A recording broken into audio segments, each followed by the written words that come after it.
미국의 세계 전략이 있고 거기에 도전하는 세력이 바로 러시아였고요. 그래서 당시에 그 바이든 미국 대통령은 이번 기회에 완전히 그 러시아의 힘을 빼겠다는 생각을 하고 전폭적으로 우크라이나를 지원하면서 이 전쟁이 장기화된 것이죠.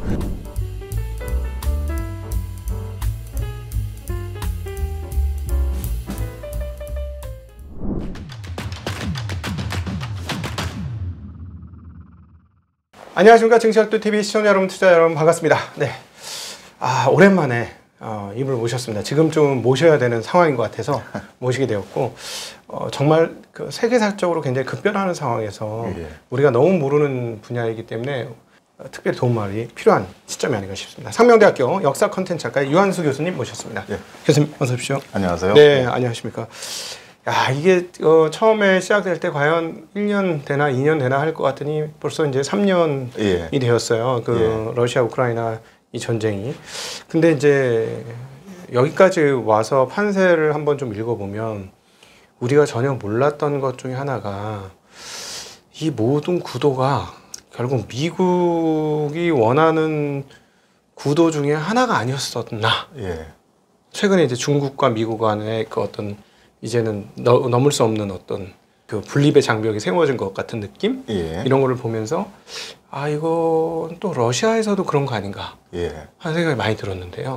어떻게 보십니까? 정말로 2022년 2월에 전쟁이 벌어졌을 때 일단 전쟁이 벌어진 데 놀랐고요. 그러니까 흔히 러시아의 뭐 정치, 경제, 문화, 역사, 사회를 공부하는 이른바 전문가라는 사람들이 푸틴 대통령이 아마 전면적인 침공을 하지 않을 것이다 라고 했었는데 그 예상이 깨져서 상당히 놀랐었고, 그리고 일단 전쟁이 벌어진 다음에 또 많은 전문가들이 뭐 사후 약방문이겠지만 전쟁이 어차피 일어났으니 이 전쟁이 어떻게 진행될까 예측을 할 때 물론 이제 장기전이 될 것이다 라고 생각은 했지만, 또 지금 와서 생각해 보면 그 장기전이 이렇게까지 길어질 줄은 또 몰랐던 것이죠.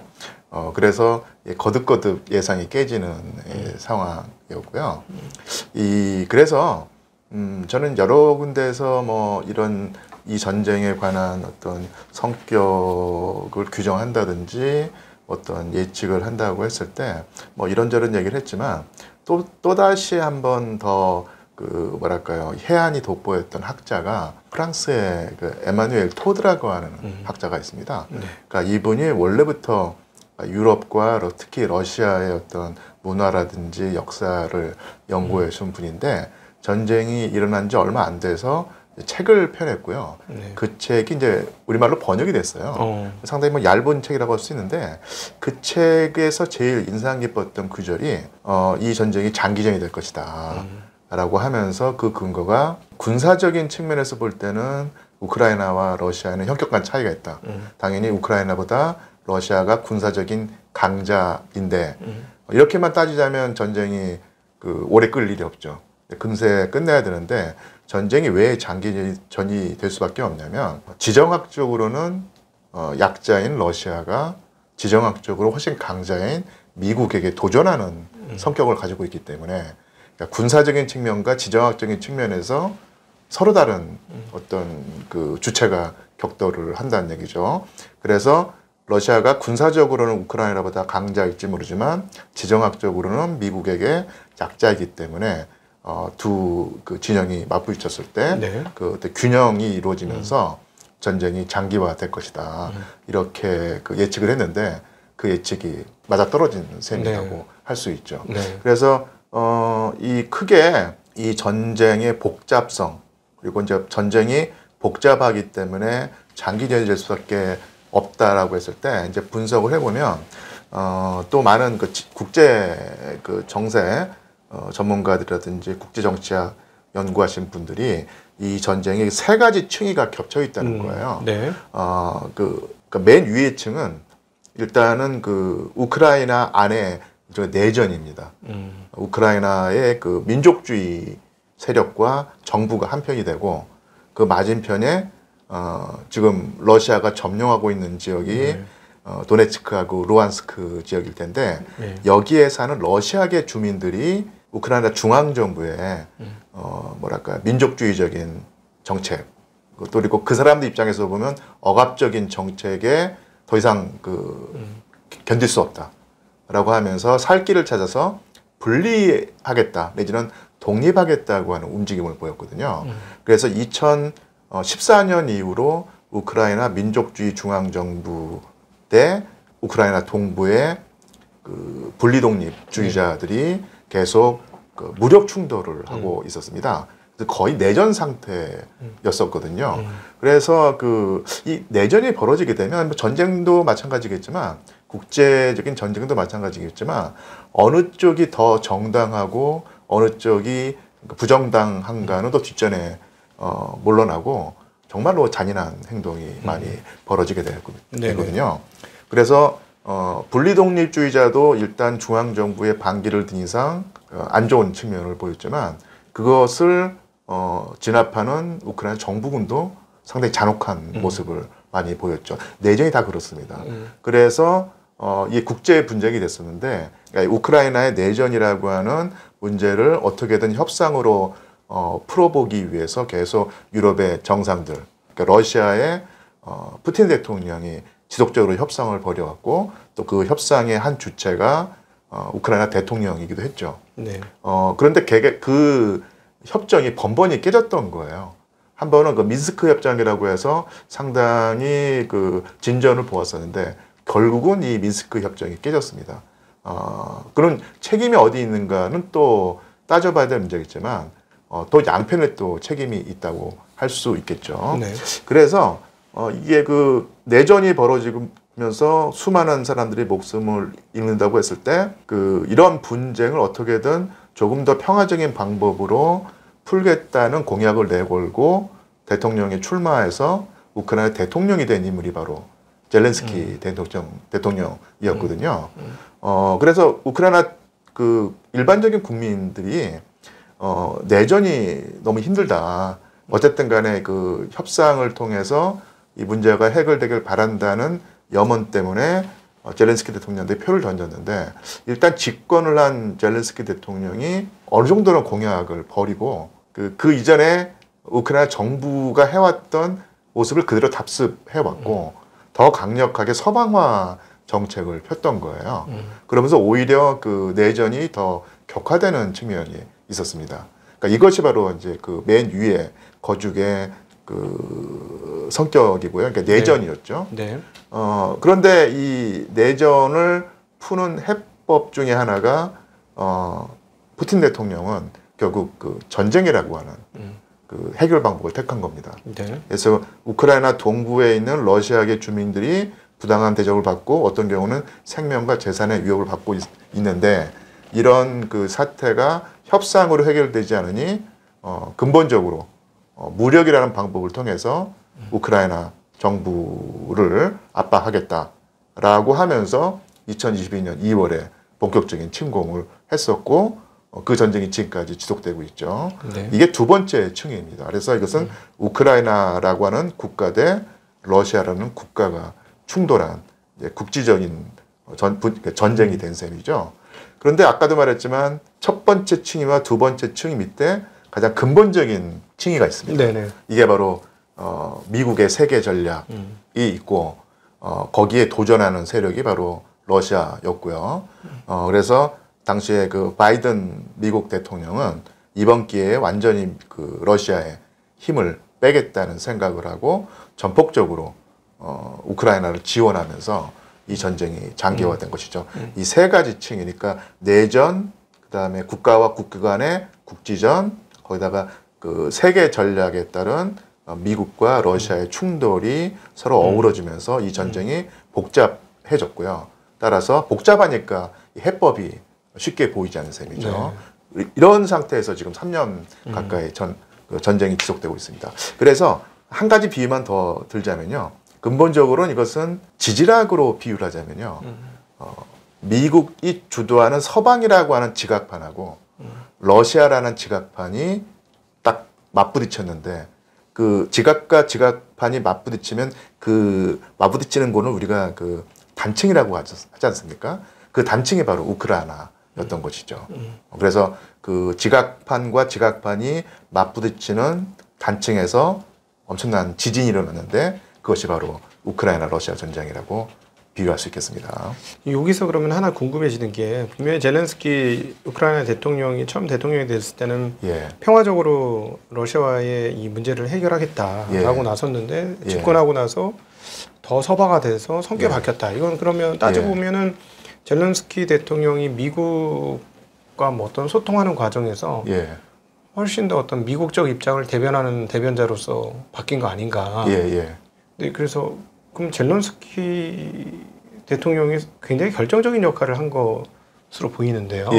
그래서 그 젤렌스키 대통령이 어쨌든 간에 전쟁이 일어났을 때 그리고 상당히 전황이 불리했을 때 그러니까 우크라이나 국민들이 시리에 빠지고 군대가 허둥지둥 될 때 어쨌든 간에 키이우 시내를 떠나지 않고 국가를 사수하겠다고 하는 결연한 자세를 보이면서 우크라이나의 어떤 국가적 역량과 저항 의지를 불러냈다는 측면에서는 상당히 그 인정받아 마땅한 그런 지도자의 모습을 보였지만 그러니까 근본적으로 전쟁을 막지 못했다는 측면 그리고 또 이게 상당히 그 우리나라의 일반적인 그 국민들이 우크라이나에 감정이입을 하는 가장 큰 어떤 뭐 계기가 그 약소국으로서의 우크라이나 일 텐데요. 그래서 같은 뭐 그 억압받아 주변 강대국으로부터 억압받아온 뼈아픈 그다음에 그 가슴 아픈 역사를 우리가 가지고 있는데 그와 비슷한 상황에 있는 나라가 우크라이나를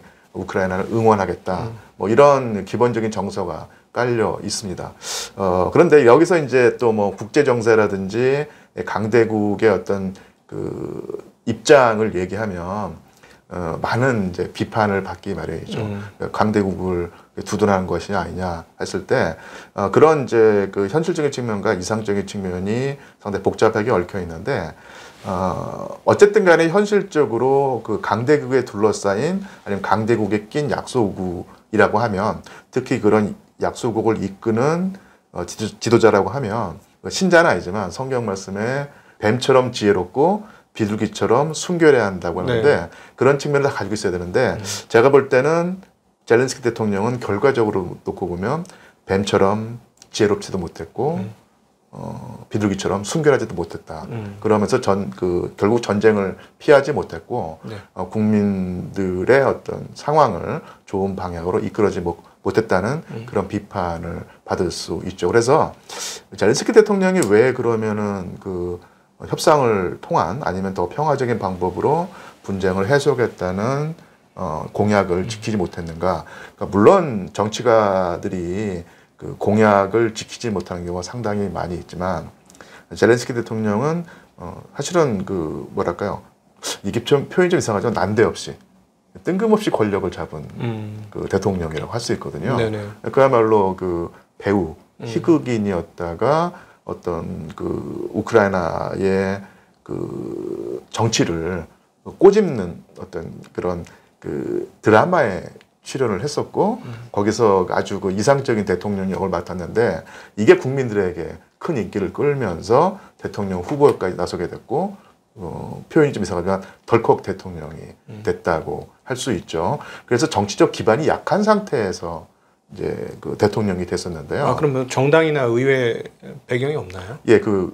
지금 우크라이나가 그 자유민주주의의 보루처럼 여겨지고 있지만 실제로 전쟁 이전에는 유럽에서 가장 어떻게 말할까 부패한 나라 중에 하나였습니다. 그러니까 그 발전할 수 있는 국가적 역량은 다 갖추고 있는데 정치판이 너무 그 뭐랄까요 좀 문제가 많아서 그 국가적인 발전 역량을 잠재력을 현실화하지 못하는 나라였어요. 그러니까 우크라이나 같은 경우는 일단 국토가 유럽에서 러시아 다음으로 큰 나라입니다.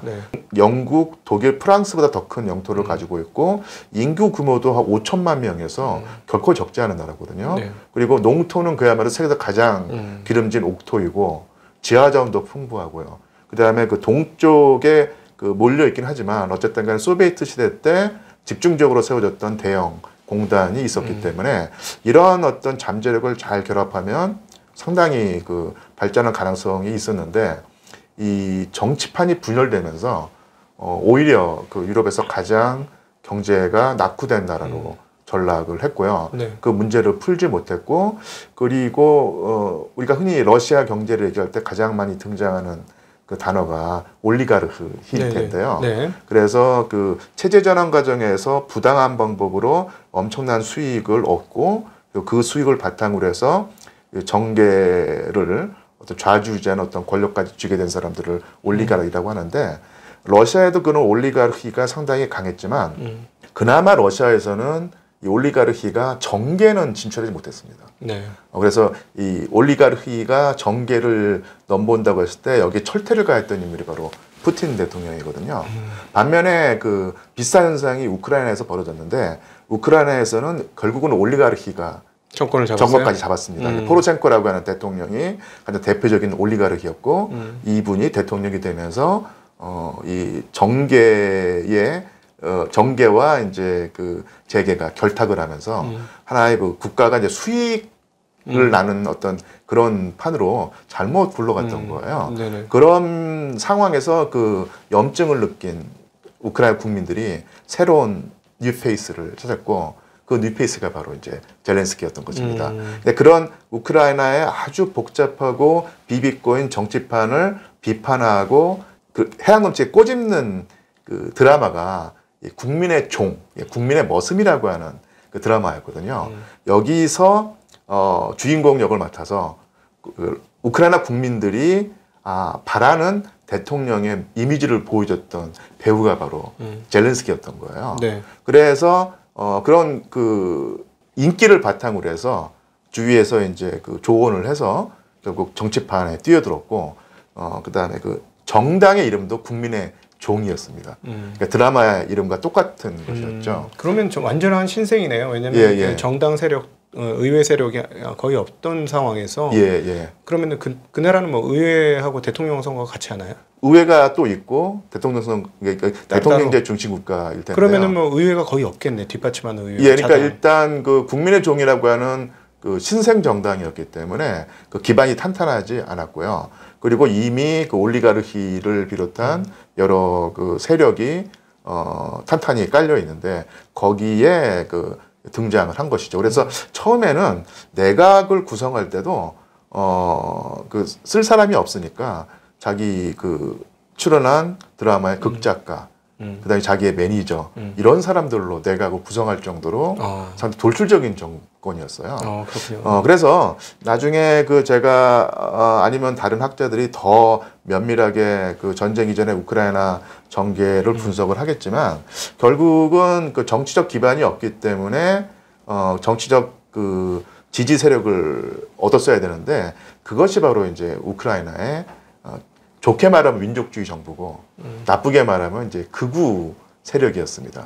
그 세력과 결탁을 하면서 사실은 그 우크라이나의 극우 세력, 그러니까 흔히 말하는 그 푸틴 대통령이 네오나치라고 지칭하는 세력이 있는데, 이 세력이 그 국민들의 표는 많이 얻지 못했어요. 푸틴 대통령이 네오나치라고 지목하는 정치 세력이 존재했지만 이들이 선거판에서 많은 득표를 하지 못했다. 이것은 분명한 팩트이고요. 그래서 많은 사람들이 우크라이나에 극우가 존재하지만, 네오나치가 존재하지만 정치적으로 유의미한 세력은 아니다라는 관찰을 해왔는데, 또 다른 한편에서는 어떤 말을 하냐면, 국민들의 표는 얻지 못했지만 정치판에서는 이 네오나치에 해당하는 사람들이 그 숫자와 그 비중에 걸맞지 않게 높은 영향력을 행사해 왔다. 그래서 네오나치가 푸틴이 말하는 것만큼 과연 강력한 존재인가는 또 따져봐야 될 문제겠지만, 무시할 수 없는 소수인 것은 분명하다라고 했었는데, 나중에 생각을 해보면은 젤렌스키 대통령의 정책을 결정하는 세력 중에 하나가 바로 이 그 우크라이나의 극우 민족주의 세력이었다는 얘기죠. 그러니까 결국 이들과 일정한 정권을 공유한다 할까요? 아니면 권력을 같이 나눠 가지는 과정 속에서 급격하게 그 젤렌스키 대통령의 방침이 민족주의, 그러니까 여기서 말하는 민족주의, 우크라이나 민족주의겠죠. 우크라이나 민족주의라는 것은 결국 우크라이나에 존재하는 이질적인 민족 집단을 억압하고 배제한다는 것이니까 이게 바로 우크라이나 동부에 있는 수많은 러시아계 주민들에게는 엄청난 압박으로 다가갔던 것입니다. 그러면은 사실상은 근데 따져보고 보면 그 앞단에 있었던 대통령 예. 이 올리가르인데 예. 그러면 그분 친러자였지 않습니까? 이게 그 포로셴코라고 하는 대통령이 있었고요. 네. 이 대통령이 올리가르히였거든요. 네네네. 초콜릿 재벌로 출발을 해가지고 그 경제를 상당히 좌지우했었는데 그 다음에 그 유셴코라고 하는 친서방 후보하고 그 다음에 그 야누셴코라고 하는 친러시아 후보하고 격돌을 해서 요 친러시아 후보가 권력을 잡았죠. 네. 그래서 전쟁 이전에, 그러니까 2014년 이전에 그 우크라이나 정권이 상당히 흥미로웠던 측면이 친서방 세력과 친러시아 세력이 팽팽하게 세력 균형을 이루고 있었고요. 한 번은 친서방 세력이 권력을 잡고, 뭐 포로셴코라든지 다른 뭐 저기 그 사람들이 권력을 잡고 그 다음에는 친러시아 세력이 정권을 잡고 이렇게 이제 권력이 왔다 갔다 하면서 묘한 균형점을 이루고 있었어요. 네. 네, 그러다가 2014년에 그 유명한 그 유로마이단이라고 하는 그 격변이 벌어지게 되면서 친러시아 정책을 펴왔던 대통령 그 야누셴코라고 하는 대통령의 정책에 엄청난 불만을 품은 서부 지역의 친서방 세력이 시위를 벌이고 이 시위가 격화되면서 결국은 뭐 정변이라고 할 수 있고 아니 혁명이라고 할 수 있는 사태가 일어나면서 친러시아 행보를 보여왔던 야누셴코 대통령이 야반도주를 해버렸습니다. 모스크바로. 네. 그러면서 그 다음에는 그 친서방 정권이 들어섰는데 그 이후로는 쭉 친서방 정권이 유지가 됐던 거예요. 그러면 저기서 궁금한 게 그 국민들의 대체적인 지지가 뭐 이게 어떤 극우 국자 뭐 이거 상관없이 그 유로마이단의 친서방 쪽 영향력이 야누셴코가 어떻게 했길래 이쪽이 훨씬 더 연속으로 집권을 할 수 있는 분위기가 만들어졌을까? 그게 사실은 그 유로마이단 사건이 정말로 이 전쟁과 밀접한 연관이 있는데요. 그 우크라이나가 그 전까지 나라가 두 쪽 나 있었습니다. 네. 아까도 말씀드린 친서방 세력과 친러시아 세력이 있었는데 지리적으로는 우크라이나 동부는 친러시아 세력이었고 이 서부는 친서방 세력이 아주 강한 지역이었는데 그 세력이 비슷비슷했고 그 다음에 이 정권이 대통령이 왔다 갔다 하면서 묘한 세력 균형이 일어났었는데 이때 2013년이 그 우크라이나에서 이 경제 그 파탄이 일어났었어요. 네. 경제가 결국 삐거덕대다가 결국 그 경제가 무너지면서 엄청난 고통을 겪었었는데 그때 그 집권하고 있던 대통령이 야누셴코 대통령이었는데 이분이 그 처음에는 그 유럽연합에게 원조를 요청했습니다. 그런데 유럽연합에서는 그 상당히 미지근한 대응을 하면서 원조의 규모가 상당히 적었고요. 근데 원조를 받는 대가로 상당히 고강도의 구조조정을 요청했거든요. 그러니까 우리나라 그 1997년에 IMF와 비슷한 상황이었다는 얘기죠. 네. 그래서 이 그 서방의 조건을 받아들이고 서방의 지원을 받는다고 하면 우크라이나 일반 서민들이라고 할까요? 이분들이 상당히 고통을 겪게 되는 것이 그 예상되는 상황에서 이때 접근했던 인물이 바로 푸틴 대통령입니다. 그래서 서방과 달리 훨씬 더 많은 액수의 지원을 해주겠다. 그리고 조건을 별로 달지 않겠다. 그리고 러시아가 가지고 있는 강점인 그 에너지 자원을 국제 시사보다 훨씬 싼 가격으로 그 지원해주면서 우크라이나의 경제 그 소생을 돕겠다고 했었거든요. 그래서 그 야누셴코 대통령이 원래 뭐 러시아와 관계 좋기도 했고 거기다가 서방보다 훨씬 좋은 조건으로 경제 지원을 해준다고 하니 우크라이나 정부와 러시아 정부의 그 뭐랄까 밀착을 더 강화하고 그다음에 그전 정부가 그 지향해 오던 정책을 바꿨습니다. 가장 중요한 것이 뭐냐면 우크라이나가 유럽연합과 나토에 가입해야 한다고 하는 그런 공약을 그전 정부가 지속해 왔었는데 그 가입 절차를 중단했던 거예요. 그러니까 러시아의 지원을 받아야 되니까. 우크라이나 서쪽에 있던 친서방 세력이 그쪽을 지원하는 그 시민들이 우리 우크라이나는 죽으나 사나 러시아로부터 멀어져서 유럽연합과 나토에 가입해야지 활로를 뚫을 수 있는데 그 절차를 중단하니 안 된다라고 하면서 시위를 벌이기 시작했던 거예요. 그 시위가 엄청나게 타올랐다는 얘기입니다. 네네. 그럴 수 있을 것 같아요. 왜냐하면은 그 국민들 입장에서는 예. 러시아 사는 모양하고 예. 그 옆에 이제 독일 사는 모습하고 비교를 해보면 예. 독일은 워낙 잘 사니 예, 우리도 예. 저렇게 잘 살고 싶어. 예, 예. 근데 모양새는 러시아에 같을 수 있지만 예. 우린 저렇게 살고 싶어하는 지향이 있는데 그 굉장히 위기를 당하고 나서 이제 헤쳐나가는 방식에서 유럽 쪽을 택해서 유럽 모델로 가는 게 아니라 러시아 모델을 택하게 되니 예. 상당히 많은 사람들이 우리 저렇게 잘 살고 싶은데 예, 예. 러시아는 별 것도 없잖아. 그렇죠. 이렇게 되지 않았을까 하는 생각도 많이 예, 들어요. 예. 그래서 이제 그런 그 2014년의 상황도 있었고요. 제가 역사학자니까 항상 강조하는 바인데 이 우크라이나가 지리적으로 이 동과 서가 완전히 갈라졌다고 했을 때 이것이 그냥 비단 최근 20년, 30년, 40년의 문제가 아니라 네. 300년, 400년 전으로 거슬러 올라갑니다. 네. 그래서 우크라이나의 동쪽은 러시아 제국의 지배를 받았던 곳이고 네. 서쪽은 그 폴란드라든지 오스트리아의 지배를 받았던 곳이거든요. 네, 네. 근데 폴란드가 대표적으로 가톨릭을 믿는 서방 네.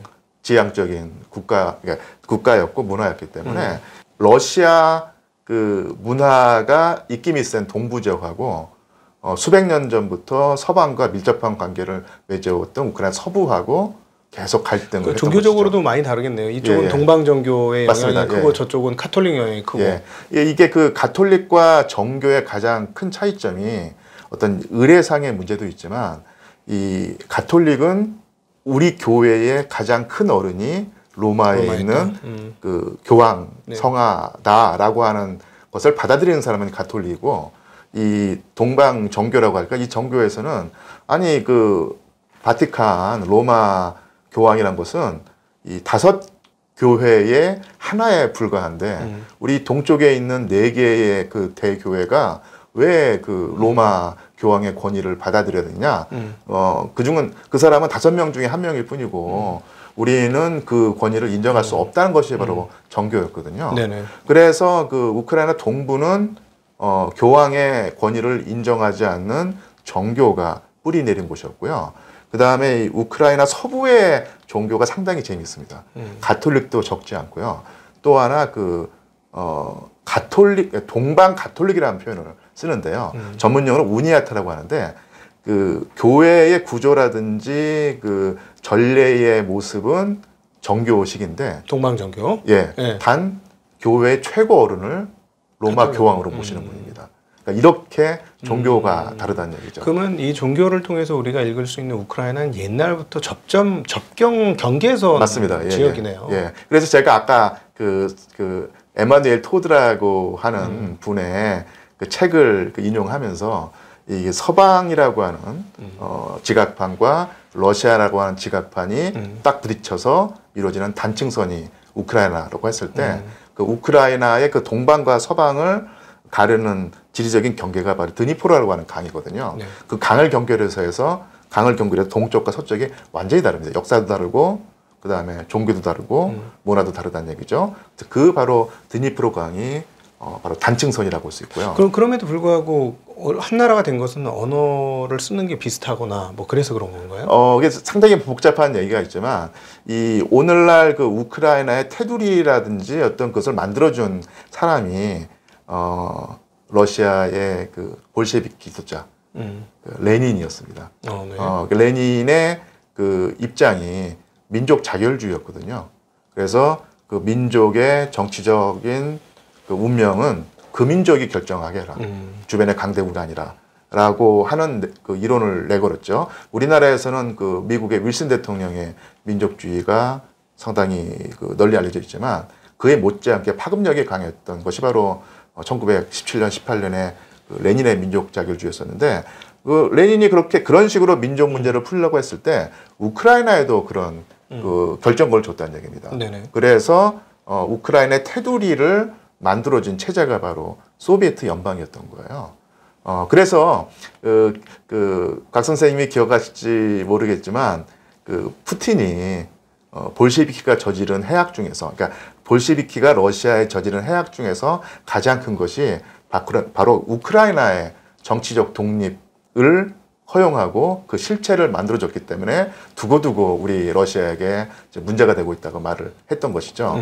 그래서 그 레닌의 민족자율주의 이론에 따라서 민족의 경계선과 테두리가 만들어지고 그 나라가 바로 이제 우크라이나였던 것입니다. 근데 그것이 그 소비에트 체제에서는 완벽한 독립국가는 되지 못하고 국가이긴 한데 소비에트 연방의 한 회원국가로 그 설정이 돼 있었거든요. 그런 상태에서 1991년까지 지속이 되다가 1991년에 소비에트 연방이 해체됐을 때 그 실체가 이제 완전한 독립국가가 됐던 것이죠. 이해가 됩니다. 왜냐하면 91년도로 얘기를 한다면 정말 소련이 어렵게 살던 그렇죠. 때면 우크라이나 지금 90년대를 기억하는 옛날 분들은 그러니까 제 나이 또래만 해도 충분히 기억을 하겠는데요. 우리 러시아로 돌아갈 수 없어. 그렇죠. 이런 생각 충분히 하겠네요. 이분들한테는 러시아로 돌아가는 게 아니고 소련으로 돌아갈 수 없어. 그렇죠. 이런 개념이 더 강한 거잖아요. 예를 들어서 뭐 농장도 그냥 자율적인 농장이 아니라 집단 농장이고 그래서 굉장히 어려웠고 힘들었고. 그래서 사실은 그 역사학자로서 상당히 이 사태가 비극적이면서도 흥미로울 수 있는 게요. 국가를 구성하는 테두리, 그러니까 민족 국가를 구성하는 테두리를 만들어준 체제가 역설적으로 그 소비에트 공산주의 체제였고요. 그러다가 소비에트 연방이 해체되면서 그 실체가 하나의 그 국가가 이제는 완전한 독립국가가 됐거든요. 그러면서 그 1991년 이전에 그 우크라이나에서 살았던 세대는 소비에트 연방 체제를 기억하고 있기 때문에 러시아의 일정한 반감도 지니지만 그러면서도 그 일정한 뭐 호감이 뒤덮게 복잡한 감정이었습니다. 하지만 1991년에 독립국가가 생겨나고 태어난 세대들은 우크라이나 민족주의 교육을 받고 자란 세대거든요. 그래서 그 이전 세대와는 상당히 다른 입장을 보이죠. 그래서 일정 정도는 우크라이나 민족주의를 체화한 세대였었는데 그렇게 그 민족주의가 일정하게 뿌리를 내리고 싹을 터서 이제 그 자라났었는데요. 결국은 이 전쟁이 이 싹이 터서 과연 이렇게 커다란 어른 나무로 자라날 것인가 또 다른 문제거든요. 가다가 뭐 말라 죽을 수도 있고 아니면 비바람에 맞아가지고 고사할 수도 있는 상황이었는데 그래서 그 우크라이나 민족주의가 싹은 텄지만 과연 이것이 완벽한 성체로 달아날 수 있는가는 또 다른 문제였었는데 이런 상태에서 러시아 푸틴 대통령이 전격적으로 침공을 하면서 우크라이나 민족주의가 단기적으로는 위험에 처했다고 할 수 있지만 결국 압박과 서름을 받은 민족주의는 더 강력하게 똘똘 뭉치면서 우리는 러시아와 완전히 다르다. 저 나라가 우리를 쳐들어왔는데 쟤들이 아무리 우리는 형제지간이다 아니면 한 집안이다 우리는 한 핏줄이라고 얘기를 하더라도 그 총뿌리를 부리대는 측을 우리의 한 핏줄을 여길 수 있느냐라고 하는 반감이 무지무지 강해질 것이고요. 결국은 우크라이나의 민족주의와 어떤 그런 내셔널리즘을 제거하기 위해서 푸틴 대통령이 전쟁을 선택했는데 그 전쟁이 오히려 젊은 세대, 우크라이나 젊은 세대의 민족주의와 내셔널리즘을 아주 강하게 만들 가능성이 충분히 있는 것이죠.